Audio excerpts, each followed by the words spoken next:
programación en vivo. Blue, la alternativa.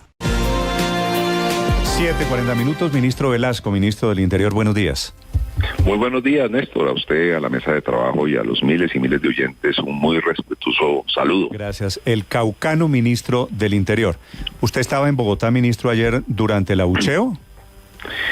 Estaba en Bogotá, por supuesto, martes es día de Congreso y pues es mi prioridad en las sesiones del Congreso acompañar los debates de las leyes, debates de control político, estar pues en la relación con el legislativo, por supuesto. Claro. Ministro, y a distancia, ¿qué explicación tiene usted o le dan a usted de por qué los silbidos, el abucheo a usted y a su paisana, la vicepresidenta Francia Márquez?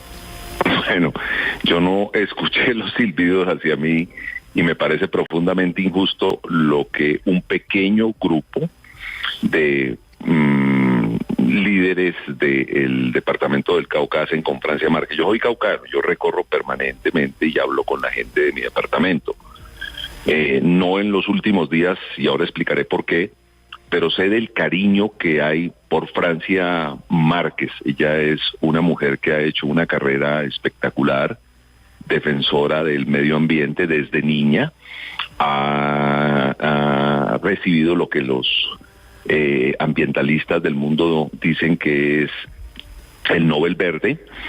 Tiene un liderazgo impresionante, una historia de vida, trabaja como empleada doméstica para pagar su carrera, saca adelante su familia, madre cabeza de familia, y ha hecho una tarea importante por tratar de reivindicar los derechos en las acciones de violencia contra la región. Pone la cara, acompaña a las comunidades en las situaciones de emergencia, está con la gente, de manera que el sentimiento mayoritario que yo veo por Francia es un sentimiento de respeto y cariño. Sí, pero, que un dirigente, perdón, Néstor, que un dirigente haya pedido coherencia al ministro del Interior en el marco del debate electoral regional, habla muy bien del ministro del Interior.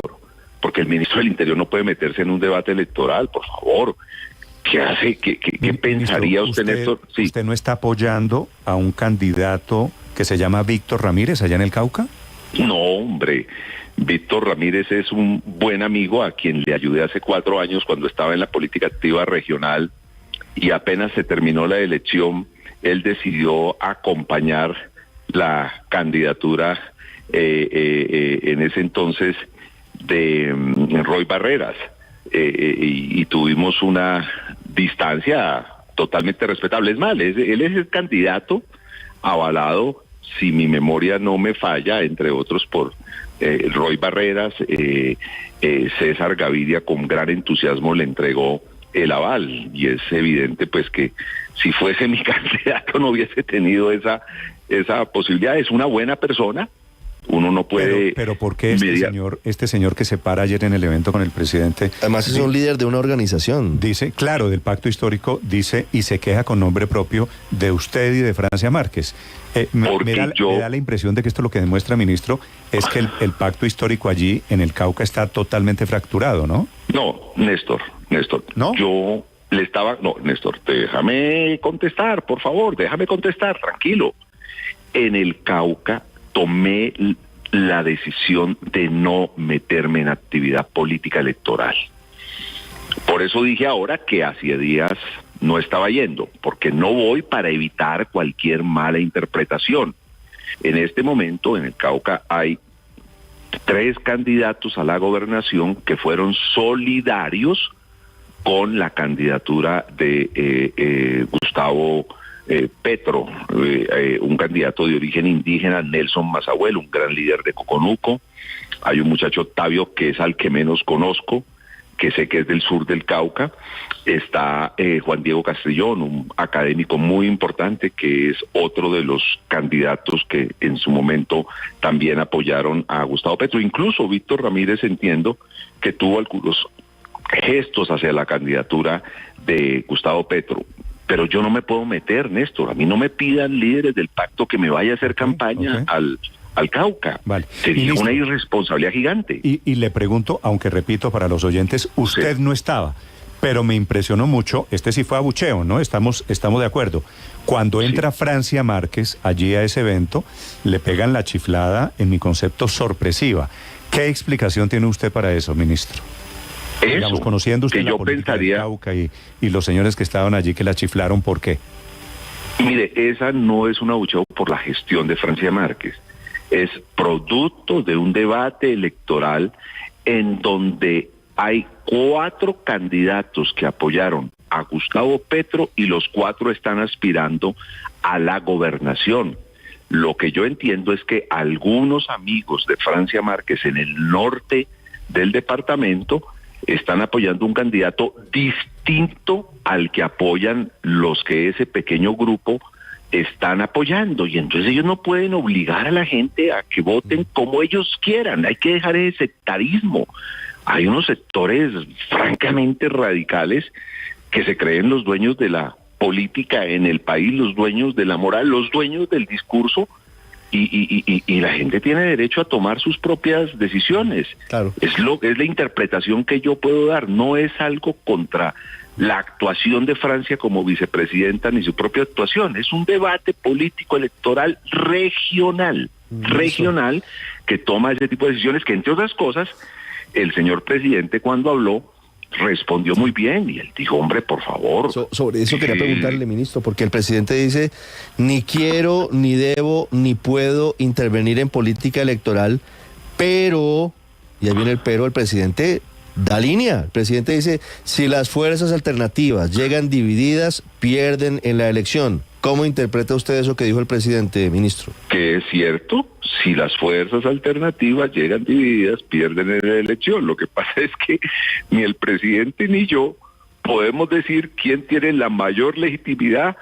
No, hombre, primero, a ver, recordemos algo. El presidente llega fruto de una coalición. Esa coalición, la base de esa coalición es el pacto histórico, pero no son los únicos. Si hubiese votado solo el pacto histórico por el presidente hoy no sería presidente. Ahí llegan unos liberales, llegan gentes de otros partidos, llegan independientes, ¿no? Una mayoría de colombianos. Eso de creerse dueño de un proyecto político, bueno, si realmente son los dueños del proyecto político, pues el candidato que ellos apoyan muy seguramente va a sacar los 500,000 votos que sacó el presidente Petro en el Cauca, y las demás fuerzas no van a sacar votos. Esperemos el 28 de octubre a ver qué pasa. Pero ser tan mezquinos de tener un acto grosero con la vicepresidenta, porque algunos amigos de la vicepresidenta no están con el candidato de los que abucharon, a mí me parece francamente mezquino, y eso fue lo que pasó. Y quiero insistir en algo, Néstor. Me enaltece que un dirigente se pare y diga que yo no estoy haciendo política en el Cauca. Okay. Porque yo no la estoy haciendo. No, mire, cuando ministro, voy... seguramente lo están escuchando a usted en este momento en el Cauca. Sí. El ministro Velasco le responde después de todo el episodio de ayer que son mezquinos. Esto me da la impresión de que no va a salir bien. Y aunque a usted no le gusta seguramente mi expresión, sí quedo con la sensación de que están divididos, requete divididos los políticos del pacto histórico allí en el Cauca. Pues yo no sé si estarán divididos los políticos del pacto histórico, porque yo no hago parte del pacto histórico. Yo soy liberal y nunca he dejado de ser liberal y no me meto en la pelea del pacto histórico.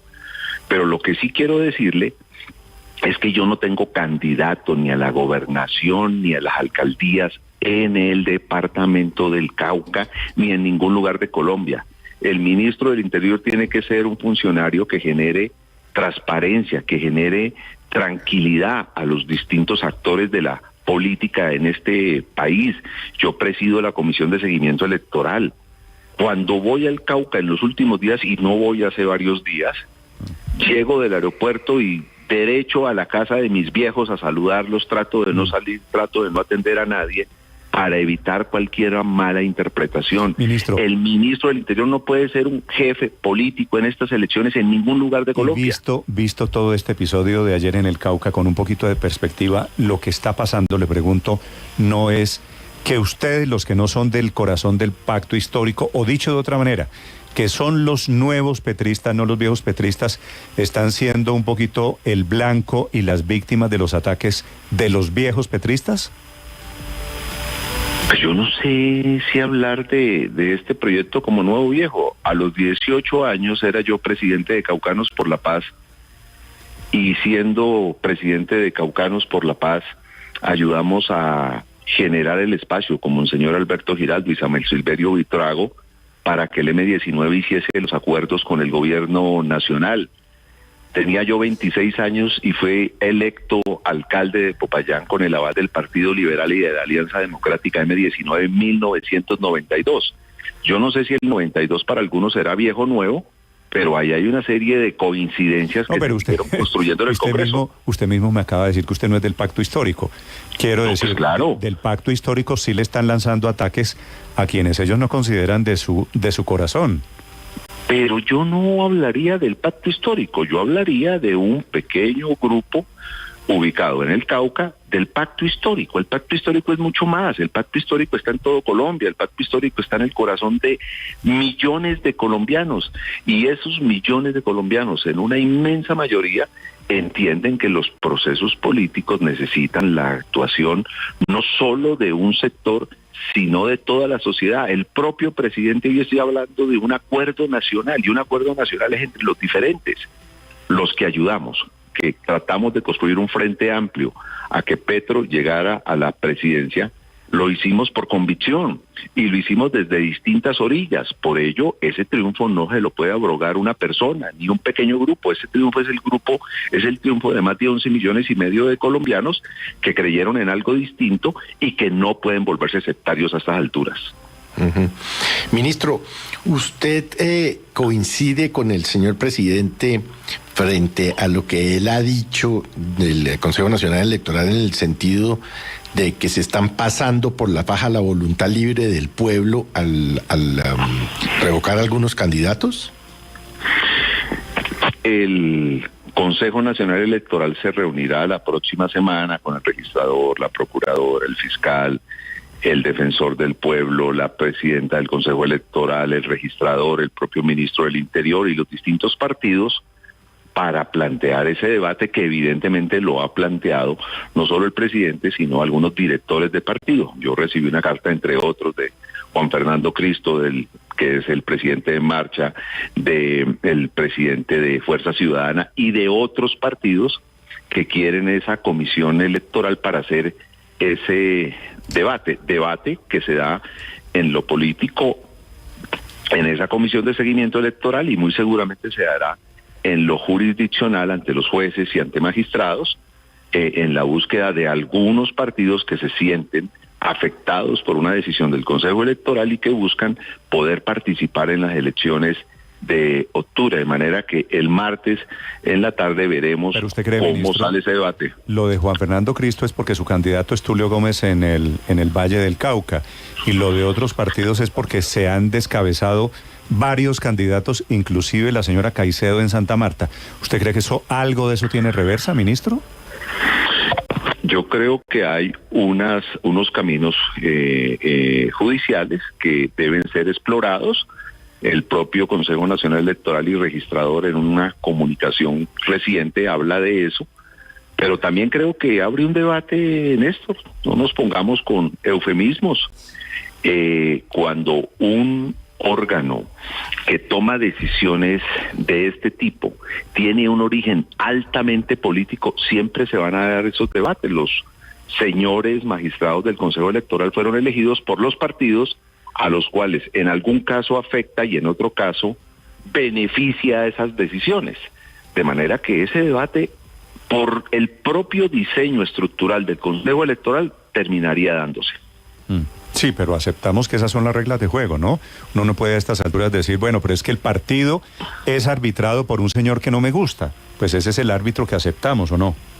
No aceptamos. Hubo una reforma constitucional que plantearon muchas veces en el Congreso y no la dejaron pasar las mayorías, que son las que controlan también el Consejo Nacional Electoral. Pero ese es un debate de tipo constitucional, es un debate de estructuración. ¿Cómo ustedes mismos piensen, Néstor, ¿a usted le parece, por fuera de lo que ha pasado, le pido que usted haga esta muy respetuosa disquisición.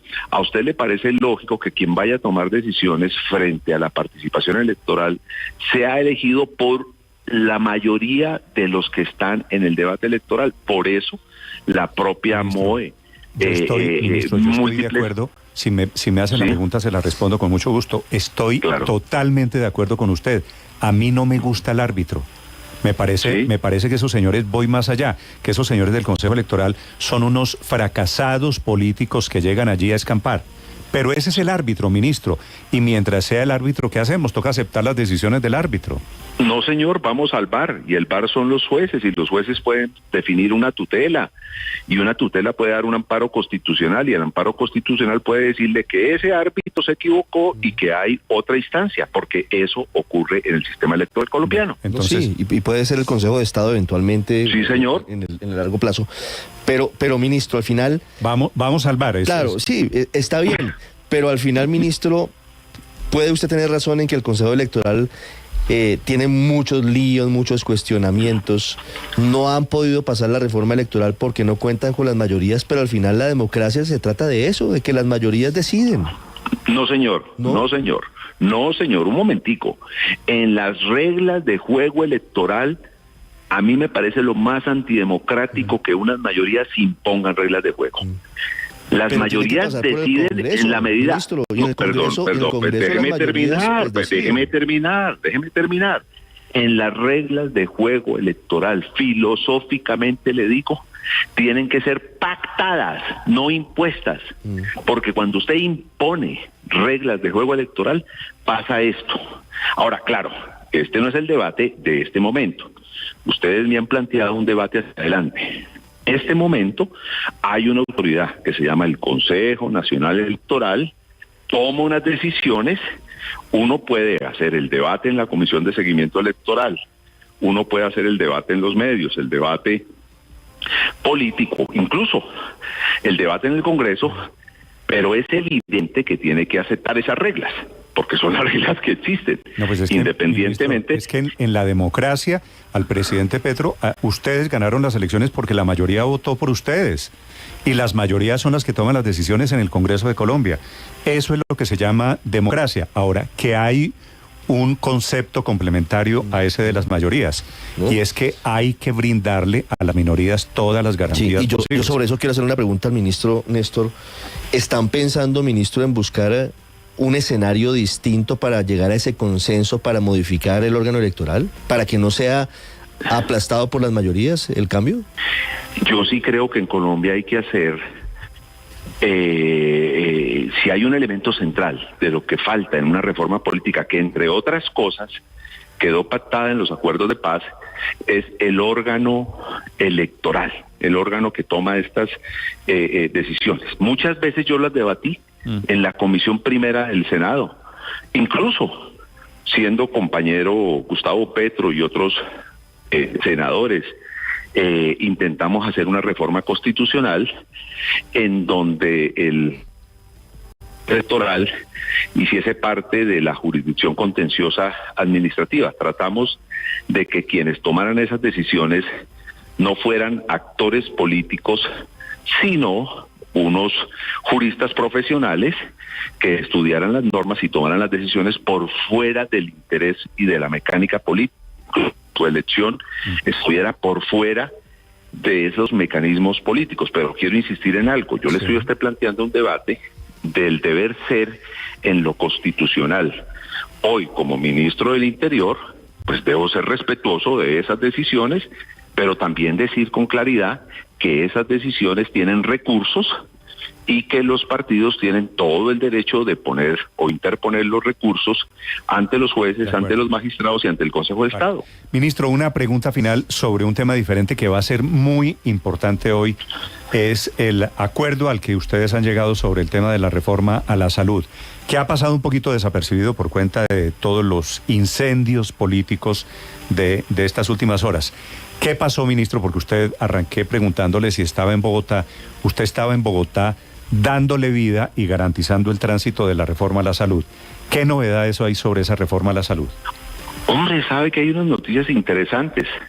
La comisión que desde el principio dije que no había que generar una tormenta en un vaso de agua y que más bien había que ver la oportunidad de llegar a algunos acuerdos. Entiendo que ha mayoritariamente llegado a unos acuerdos, creo que eran 23 miembros y viene un informe firmado por 19 de los 23 miembros de esa comisión, en donde señala una buena cantidad de artículos en los cuales ya hay un consenso, pueden votarse, puntos en donde se mantiene el disenso.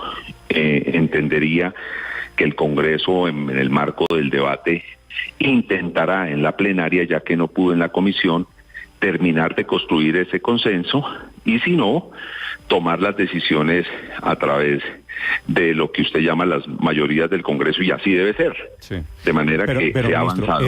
Esa subcomisión que causó tanto ruido, al final llega a unos puntos de acuerdo y otros puntos en donde no están tan de acuerdo. Sí, claro, y eso era lo previsible. La mayoría de los puntos hay un acuerdo en un altísimo porcentaje. ¿Qué tanto cambia la reforma, la original, la de la ministra Corcho? Muchísimo, por favor. Se mantienen vivas las EPS, claro, los giros los hace directamente el Estado, que entre otras cosas es en lo que casi todo el mundo está de acuerdo, que los giros no tengan que ser intermediados por un privado, sino que los giros de los recursos los haga directamente el Estado a las IPS, que son las clínicas y hospitales. Si pagamos oportunamente a clínicas y hospitales la atención, estas clínicas y hospitales no tendrán las crisis que muchas veces tienen y de esa manera prestarán un mejor servicio. Ministro, si se salvan las EPS, quiere decir, la idea de tener un sistema fundamentalmente público, ¿eso ya está archivado? ¿Eso ya no va por ahí? Es que nosotros nunca planteamos un sistema de salud totalmente público, entre otras cosas, porque sería una torpeza desconocer los avances y la inversión que ha hecho el sector privado en la construcción de centros de salud en este país. Imagínense la torpeza de nosotros desconocer que un actor fundamental para el sistema de salud sean clínicas como la clínica Dime, la clínica Imbanaco, Valle del Lilidio, Occidente de Cali, la Santa Fe de Bogotá, en Bucaramanga, en Barranquilla, en muchísimas ciudades de Colombia. Pero, los privados han hecho un esfuerzo importante, hay que contar con ellos. El modelo de salud totalmente prestado por el Estado, claro que iba en la propuesta original de la ministra Corcho. Claro, recuerdo aquí al ministro de Salud, el actual, Guillermo Alfonso Jaramillo, defendiendo al viejo Seguro Social, que ese era el motivo del debate. No, Néstor, el debate era quién hacía el aseguramiento. Desde un principio, y se lo digo porque yo estuve en ese debate, desde el gobierno, desde un principio se reconoció... Pero ahora resulta que el gobierno no quería acabar con la EPS, ministro. No, el gobierno sí quería, claro, es que las EPS hacen el aseguramiento. Quien presta el servicio es las clínicas y hospitales. Quien hace el aseguramiento, quien remite al paciente hoy en el sistema son las EPS, pero quien lo atiende son las clínicas y hospitales públicos y privados. Sí. ¿Y eso se va a mantener? Pues claro que sí. Así está, y esa es, digamos, una de las grandes reformas. Ahora, ¿qué EPS se mantienen? Las que de todas maneras se iban a mantener, porque es que acuérdese que hace unos años teníamos cerca de 170 EPS, hoy creo que no pasamos de 20, 25. ¿Por qué? Porque el propio sistema en algunos casos, y en otros casos, por elementos de corrupción, de mala administración, de crisis del sistema, han ido desapareciendo las EPS. Pues, ministro, vamos a estar pendientes ahora de ese debate a la salud que se reinicia por cuenta de este nuevo borrador del texto de la reforma a la salud. Gracias, ministro, por estos minutos. Lo dejo atender sus cosas. Bueno, mil gracias, Néstor. Chao. 8 de la mañana, 4 minutos en Blue Radio.